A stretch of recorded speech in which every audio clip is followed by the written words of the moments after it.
Welcome to Milan and one of the fiercest derbies in the whole of world football. Today we're going to be putting these Italian heavyweights toe to toe to help you find out which team you should pick in your FIFA career mode. Now of course, you're probably thinking there can't be too much of a difference between two teams from the same city. They'll have the same kind of fans, the same kind of transfers, and the same kind of reputation in world football. But you couldn't be further wrong. These are two very different teams who play in the same stadium.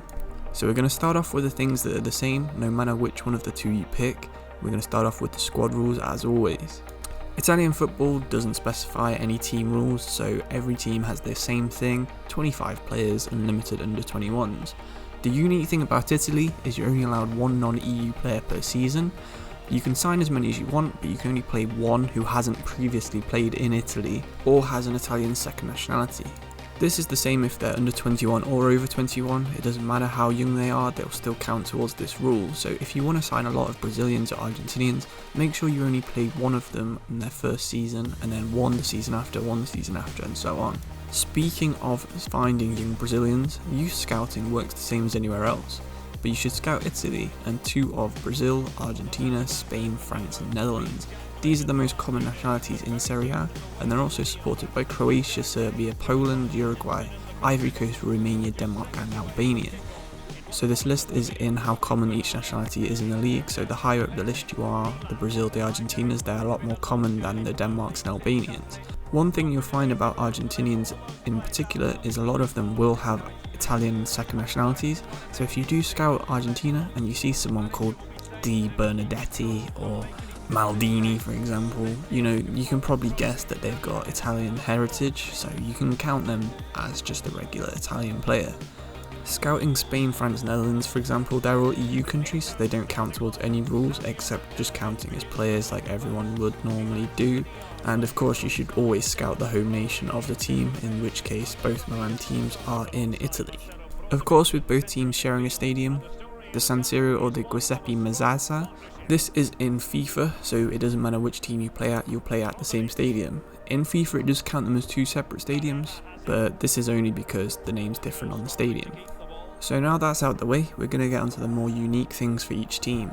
So in general, AC Milan supporters are drawn from the working classes and the trade unions in Milan, whereas Inter fans have tended to be from the more prosperous areas of the city.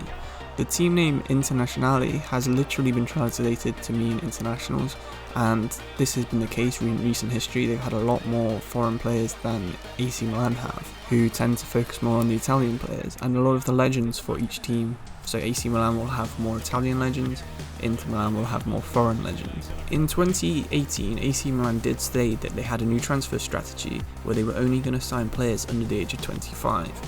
You can see this has gone out the window by signing players like Zlatan Ibrahimovic, who's nearly 40, but in general they have stuck to this. They've bought the likes of Theo Hernandez and Sandro Tonali in recent seasons, who are both very good young players.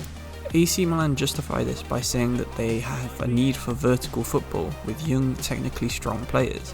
Their own chairman has stated that the Italian Championship is for old people, but they have a team with a very low average age, and they see Zlatan Ibrahimovic to be the on-pitch leader. By looking at the formation, you can see that he literally is the leader of the rest of the squad. He is the striker in the 4-2-3-1. They like to play a strong striker, both him and Rebic are both very strong. They have slower technical wingers in the likes of Çalhanoğlu. They have two pretty strong defensive beasts in the CDM positions in Tonali and Kese, who are both pretty young as well. They have very fast fullbacks in Dalot and Hernandez, and they have two strong, tall, slow centre-backs in Chia and Romagnoli. The key player for AC Milan that you're most likely to keep out of anyone is probably Donnarumma. He's the best young goalkeeper in the world in my opinion, and other than Tonali, you're probably going to end up replacing most of them before they can reach their potential anyway. Sticking to this formation is pretty easy. A lot of the good young players in Italy are 4-2-3-1 ready. I mean, that does cover most players in the whole of world football. There's not really a position in this formation that's missing. But running with a defensive midfielder and a box-to-box behind a attacking midfielder, two fast wingers and a strong striker is a fairly good standard tactic for any team. Moving across the stadium to Inter Milan, and you'll find out that their fans do like to taunt the AC Milan fans for dropping into Serie B in 1979 and 1981. Inter Milan have never been relegated from the top flight since their inception. The Inter Milan style of play is a 3-5-2 that Conte favours and played it when he was at Chelsea as well. Recently, Inter Milan have done quite a lot of transfers that do suit the 3-5-2 formation. They've brought in the likes of Diego Godin, who joined after his contract expired at Atletico Madrid. Inter Milan have since let him go, but this is the kind of transfer they do focus on. Very experienced, good players who can suit the 3-5-2 formation. Godin doesn't have a lot of pace, but this can be masked by one of the other two centre-backs that he's playing next to having quite a bit of pace. They do this with Skriniar, who covered any kind of through ball attempt. A lot of the other transfers that Inter Milan do have been underperforming Premier League stars who are out of form. Some examples of this would be Alexis Sanchez and Lukaku, who both have the ability to be world-class players on their day, but recently have been out of form. It's quite easy for Conte to fit these players into a 3-5-2 because the formation naturally masks any weaknesses that the players will have from being out of form. A centre-back making a mistake will be covered by two other centre-backs. The wing-backs not tracking back can be covered by a centre-back dropping wide. The three in midfield don't really need to be any good at attacking or defending, they just need to be box-to-box. And the two strikers just need to be fast and physical to cover the lot of ground that there would be a lack of wingers and attacking midfielders running into. So if you're playing as Inter Milan, try and do this. Try and pick three centre-backs that can be slower, even if you wouldn't normally use them. Make sure your wing-backs aren't super good defending. They have to be good at attacking and defending, but they don't need to be amazing at either. Your midfield three need to be all-rounders. That's Vidal, and at the minute they also use Gagliardini. And when you're trying to sign a new striker, make sure they're fast and physical, which will replicate what Lukaku and Martinez bring to the team already. Recently, Inter Milan have been trying to sign two players from Chelsea, Emerson and Olivier Giroud. You can see Emerson would be a very good left wing back in this formation. He can't defend so well and he's also not great at attacking, but he's got a decent engine and can get up and down the field. Giroud is another physical striker. He might not have the pace anymore, but he can still move more than he does in FIFA. So this could be an area that you focus on when you're playing as Inter Milan. Try and get players from the Premier League and other very cheap, high-rated players from other European teams. So that's my view on which team you should pick from Milan. In recap, if you want to sign an international set of players who are older, go for Internazionale.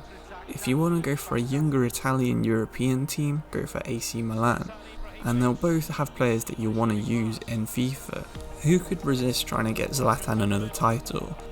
But then you look at Inter Milan's team and you can see a lot of fun players that you can use there too. In my opinion, Skriniar is one of the best defenders in the whole game, and they have the 6'3", 21-year-old Bastoni at the back, who's got the potential to be one of the best defenders in the whole world. No matter which team you pick, I guarantee you'll have a very fun and exciting career mode.